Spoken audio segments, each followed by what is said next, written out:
and try and stand out. And so I'm going to start a presentation for you, and hopefully my screen shares.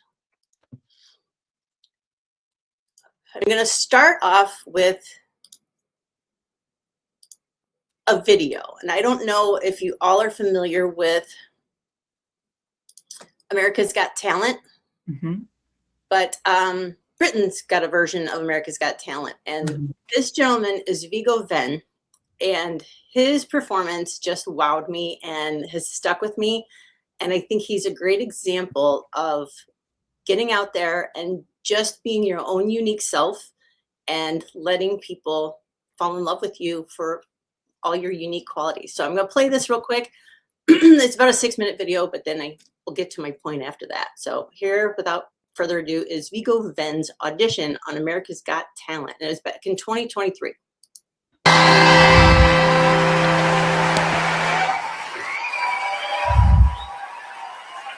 Let's start with hello. Hello, I am Vigo. I'm from Norway, but I live in the UK now. Good. Norway is very boring. And what's your last name? Venn. Yeah, like the diagram. Yeah. Venn diagram, that's right. Vigo, why are you here? I'm here because I want to become a British comedian. Okay, right, no more questions. Good luck. Thank you, thank you.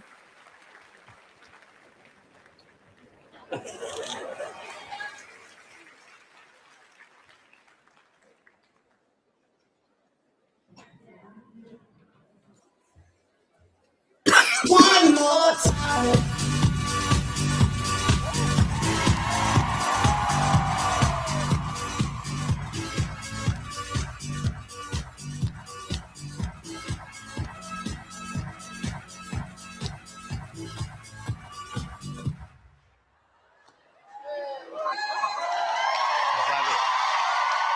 Is that it?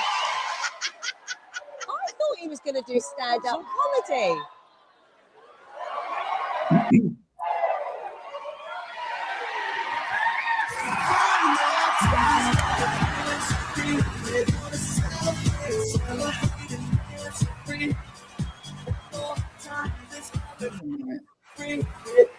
Simon's face is like this. Look at Simon's face. In Norway, that means you're doing really good.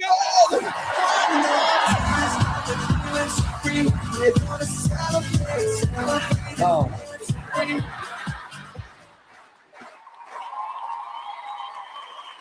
Is there any more? Is there any more? Come on, please.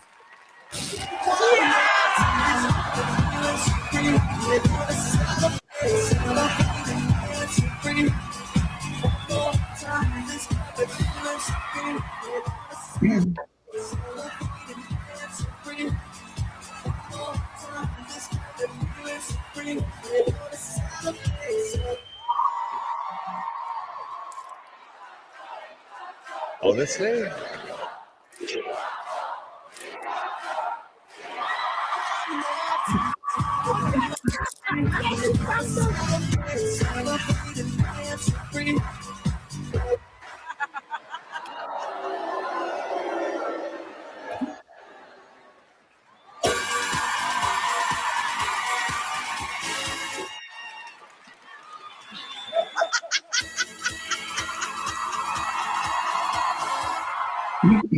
Uh-oh. Don't do this to me.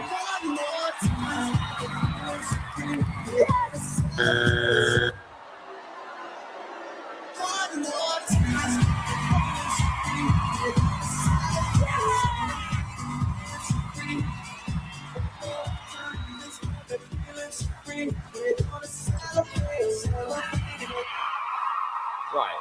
Okay. Any more? You want more? No. No.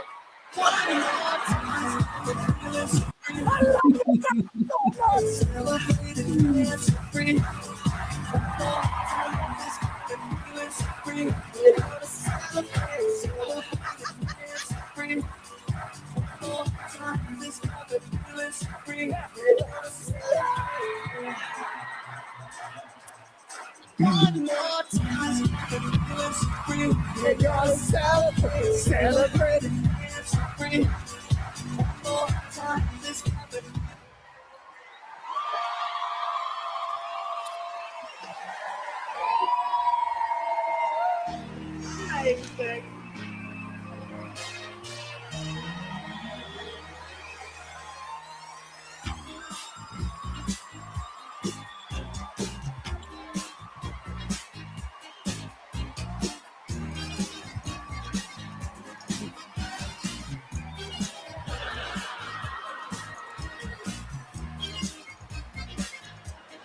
It's surreal.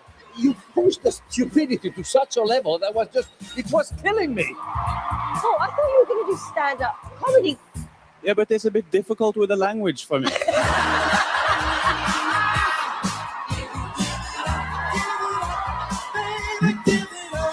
I have no idea what's going on right now, but it was really annoying. It was stupid. None of it was very good. Let's just go to the yes and no bit. Bruno.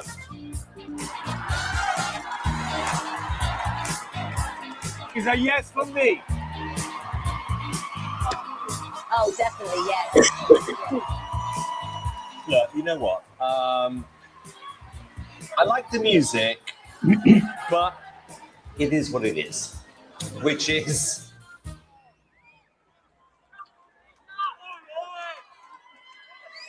the most stupid act we've had this year.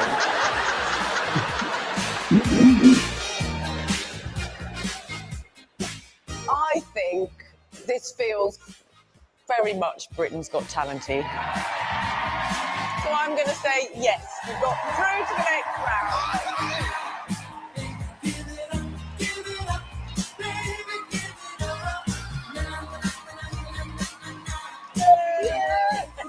You did it!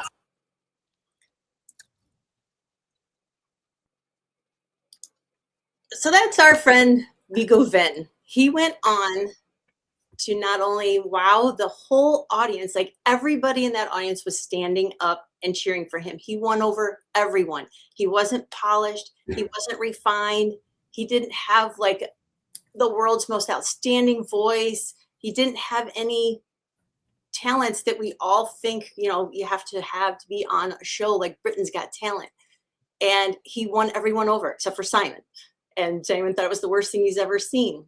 But what was even more amazing is that our friend Vigo Venn went on to win the whole contest. He had, I don't know how many performances there are in the whole series, but I watched a couple of his other performances and he was amazing. He was just so much fun. He won everybody over, but what he did, what his brand is, was looking wacky, acting wacky. I think his background was a circus clown. That's where he came from. And you can kind of see that in him. But he stood out and made people feel something. He didn't have good dance moves. He didn't have great clothing. He had fluorescent bright safety vests on, and he became a winner. So I want that to sink in when you think about yourself and your business and what it is about you that is unique to you and your business. So what makes you stand out? What is it about you? I have an example here of a company called Miele. They're a German manufacturer. I think they have appliances and vacuum cleaners. And when you think of billboards out on the street, a lot of them are very boring. Some of them can be kind of creative and catch your eye. And what Miele did was outside of the box and really creative. And if I'd have seen one along the side of the highway, I would have definitely taken notice of it and tried to snap a picture. But here's one of them showing how powerful a Miele vacuum is, sucking a hot air balloon out of the sky. And then here's another one where they sucked out a helicopter out of the sky. So it's things like this that just stand you apart. Like everybody puts a billboard up, but what can you do different that makes people stop and think? And I've never heard of Miele myself until I found these examples, and I thought they were great. So why does branding matter? Branding matters because it's a feeling that it leaves a person in their mind. Like this says here, products are made in a factory, but a brand is made in the mind. So an experience, a memory, a feeling. A brand gives you all those things if it's done well. Of course, I use the example of Nike. Branding adds value. When you see a plain paper cup of coffee, I think of a coffee cup that might be at the local gas station or in the hospital cafeteria. But you slap a Starbucks logo on there and it all of a sudden adds a whole different feel to that coffee. I think of Starbucks coffee. I'm a Starbucks fan. I love Starbucks. But I think of Starbucks coffee shops and their cool design and the atmosphere that's there and the different coffees you can get. And it's just, that's the branding that's stuck in my mind. So that's what I think of when I think of Starbucks. Brands also build trust. We all know M&M's. Excuse me, getting over the flu and I have a cough, so I hope it won't interfere too much. Tropicana orange juice. We all know Tropicana. And again, here's Nike. But I have an example to show you for Tropicana. Years ago, they decided to rebrand the cartons that we all know and love and recognize on the shelf. And what happened was they came up with a new design that totally tanked. They dropped their logo. They turned their logo into it looks like a generic word, and they took away the familiar orange with straw in it. And this looks like any generic packaging you would see, like even when you go in the medicine aisle and you see the generic Equate brand to all of the other logoed brands. This looks like a generic brand. And there was so much backlash that people complained and their sales tanked. They dropped in 20%. I think they launched it in January of that year. And their losses were so big that they went back to the old packaging within the next month. February, they were back to the old packaging and never looked back. But it's been a great example for how when you build trust with your brand and people know it and like it, you can totally lose them and alienate them when you take away all the things they've come to know and love about you. I think they spent like 35 million in the whole rebranding, and then they lost like another 25 million or something. So it was a big epic fail. And I think we're all familiar with the Cracker Barrel brand recently tried to redo their logo, and there was so much backlash that they went back to their old logo. So it doesn't matter if it's a great logo, but it's like they've built the loyalty and trust, and people, excuse me, they weren't happy with it. So where are places you can stand out with your brand? One is your logo. One of the first things as a business owner we try to establish is a logo, and the logo has to represent you when you're not there. So it's going to appear on everything you do, your business cards. You might have a name badge when you're presenting yourself. You should have your logo and your name. Your logo is going to be on your business stationery. It's going to be on signage. It's going to be everywhere. So you want to make sure you have a great logo that's going to really leave an impression. And logos, in my opinion, should be simple. All these logos here are simple, 1-2 colors. Google has more, but the more simple you are, the better it's going to be when you use it in other places too. If you have a lot of detail and you use it small, since I'm in the promo business, if you use it small, like on a pen, you might lose a lot of detail and it might not translate well. So you want to make sure your logo is good and clean and professionally designed. And one thing to know about artwork and your logos, you want to make sure you have a vector logo. And a graphic designer will be able to help with that part of the design of your logo. And what's nice about vector art is you can create it. It's made out of lines. And you can see here, like the image on the right with all the dots and the squares, that's called a raster image. And that's what's used in displays on computer screens and TV screens. And when you go to blow that up, it's going to be a huge, big, blurry mess. But a vector graphic that's made out of lines and vectors is what they're called. When you blow that up, you can blow it up as big as the side of a building or on an airplane, and it's going to look crisp and clean and perfect. So vector graphics are very important when you go to develop your logo and word mark brands, things like that. Another place you're going to be seen is your website. And it's very important that you have a well-established place for people to come and research you and find out if they want to find out more about you. Maybe they don't do business with you yet. So where is a place you're going to go to try and learn more about you, your background, your services, and your expertise? You can show off your work here. And you also want to make sure when you do a website that it is going to translate well on as big as a computer monitor down to a cell phone. A lot of our youth, our younger generations do everything on their phones. So you have to be able to make sure that it's designed well and will work well on all tablets, laptops, phones, etc. Social media is another place where you're going to be showing off what you do and who you are as a person. This is where you get more personal. Facebook, obviously, is where a lot of people put personal things about yourself, your family, and people can get to know you and learn that maybe you're a dog lover, just like someone else. And that'll be a connection that they forge with you because you both like dogs or you both like cats.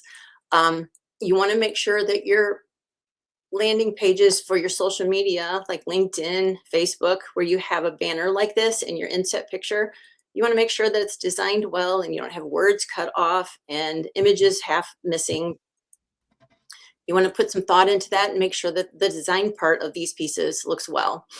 And you want to make sure you have a good social presence so that people can learn about you there. And not everybody's going to be on your website. They're not all going to be on Facebook. So you have to find out where your audience is. Where are they hanging out? Is it Facebook? Is it LinkedIn? Is it X? Is it Instagram? Think about all those kinds of things and then make sure you tailor your content to who you're trying to reach. A presentation like this one, if you're doing a networking presentation and you want people to get to know you, you can stand out here and be different in your presentation. If you're an author and you're designing book covers, be different with the design of your books. These features here are above and beyond normal publishing, and they might cost you some pretty penny, but like the dragon there is like an actual textured cover. And then I've seen a lot of this lately where the spine, not the spine, the pages, the side of a book with the pages is printed and it has messaging or pictures, and they're so beautiful on the shelf when you see them. The other one here is a fancy gift box or a collector's box. So you can do something unique and different when it comes to doing your book. What is that you want to do and show a little extra value to those that want to follow you and like your work. Packaging, getting creative with packaging.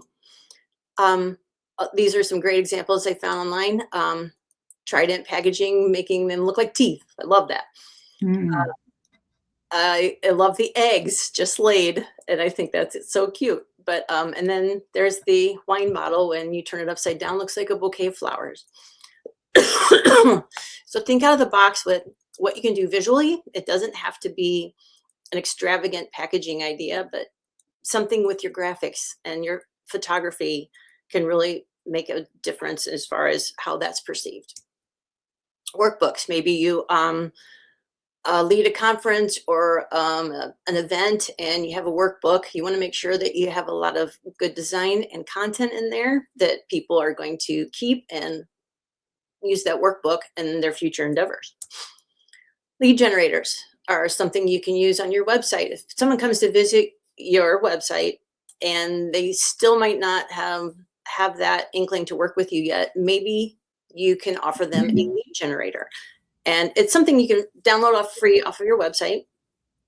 And it's something that also serves as a potential list builder for you. So make them sign up for your email list, and then they can get this free download. And you want to make it something that they're going to find value out of and important enough that they want to sign up on your list to get this free gift.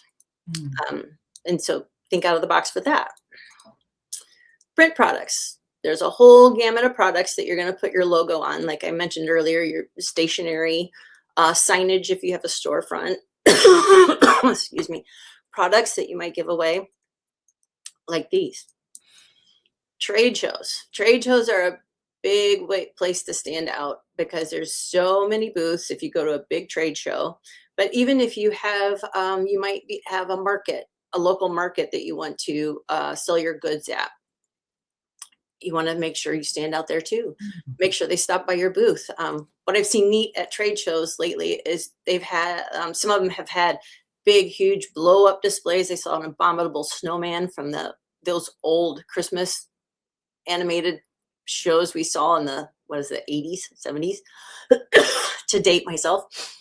And then there was a trade show I went to recently that had puppies there. It was like a local animal shelter had available puppies that were up for adoption, and people were playing with puppies. And it was an experience at the trade show that everybody was talking. I heard about them before I even walked in, that did you see the puppies? The puppies was awesome. So think of something that might generate some buzz around your booth that gets people over there to visit you and find out more about what you offer.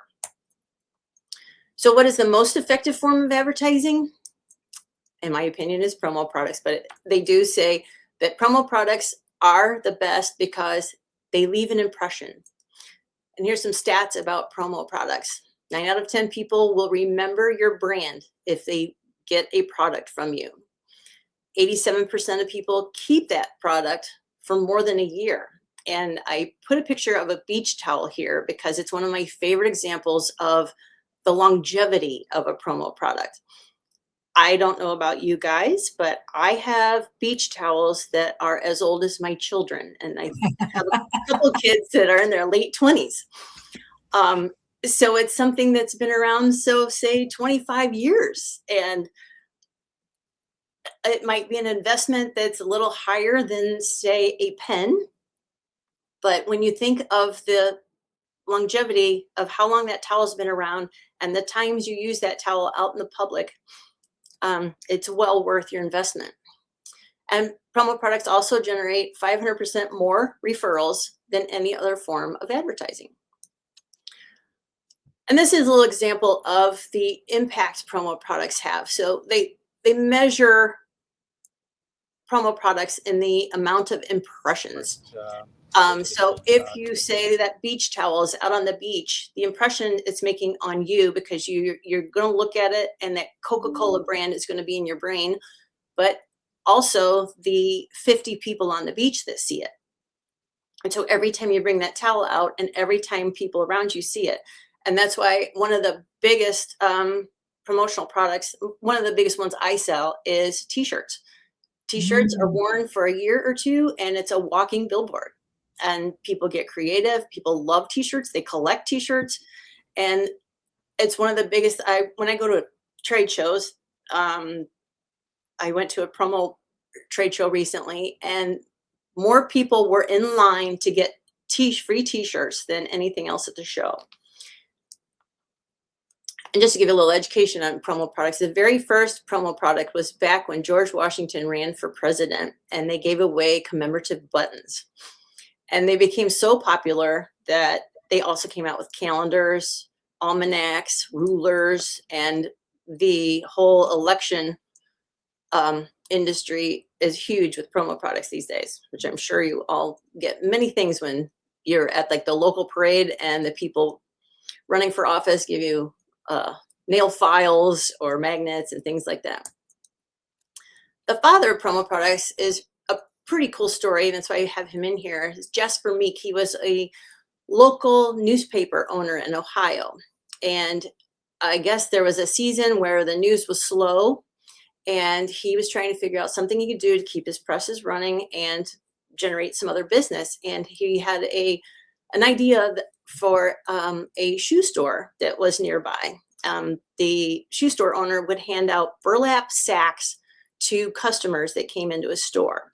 So his idea was to start printing messages on the burlap sacks because the kids use these sacks to carry their books to school.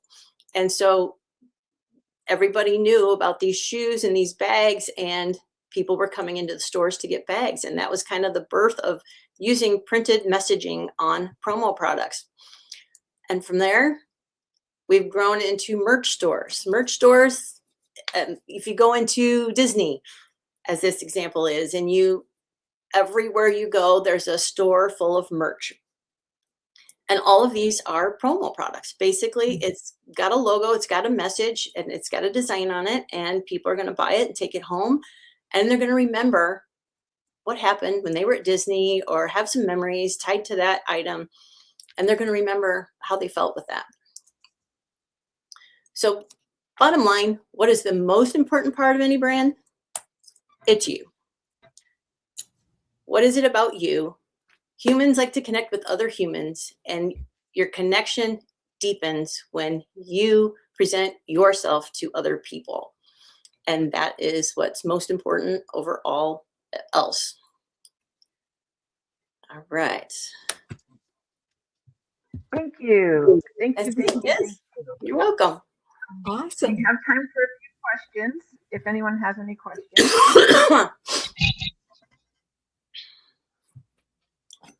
Go ahead, Marilyn. Marilyn? Hi, can you hear me? Mm-hmm. Okay, perfect. So is there like a lifespan or age of a logo before it needs to be revitalized? I would think that's a good question, because there are some logos that are timeless, and when you try and change it, your customers and your fan base are going to have resistance and pushback. I think Timex had that issue like a decade ago at one point. Timex, I think. Oh, really? I don't know about Timex. But watches, right? But so yeah, you've seen how some brands have really, but again, the Cracker Barrel example, I don't know if you've all seen it, but Cracker Barrel used to be a barrel. It was like an illustration with an old farmhand guy or something standing next to it. And they turned it into some weird oval shape. It didn't even look like a barrel, in my opinion, with the words Cracker Barrel inside. So they went away from everything familiar about their logo. So I think you can make subtle adjustments to your logo to stay current with the times and to try and refresh. And maybe your business, maybe you're going more all natural products or something, and you want a more natural look to your logo. It might make sense, but do that gradually. I don't think a huge rebrand, unless you're changing your business name and your whole product offering, I would try and stay as subtle as possible, just because you want to create consistency and be recognizable. Because if you go too far, they're not going to recognize you. So would you suggest have you seen a company that changed the color but not the design, or the other way around, I suppose, too? And what kind of impact could that have? I think, again, it's because when you come up with your branding, you come up with some colors that are recognized. I think of Coca-Cola. If Coca-Cola all of a sudden went orange, exactly, we would just because when you go down the cop aisle, soda, whatever you call it, you look for that field of red, because that's where Coca-Cola is going to be. So I've changed my logo around a lot because I love color. And my brand isn't as noticeable and identifiable as Coca-Cola, but Coca-Cola has changed their logo over time, but I don't think they've ever strayed from their color. That's key. Awesome. Awesome. Well, thank you very, very much. Appreciate you being here, Shari. I really appreciate it. And I think we are going to call it a day. Thank you all for being here. We invite you back. We always have great speakers every week. Can't remember what next week's speaker is. It'll be another somebody wonderful, Susie. It's Megan McNabb, and she's going to be talking with us about different productivity ideas. So we hope that you come back. Same back channel. We're right here, so I hope we'll see you again next Thursday. And again, thank you so much for being here. It was wonderful. Wonderful. Thank you. It's nice meeting everybody. Well, it's nice to meet you. Pop in anytime. Thank you. Same time, same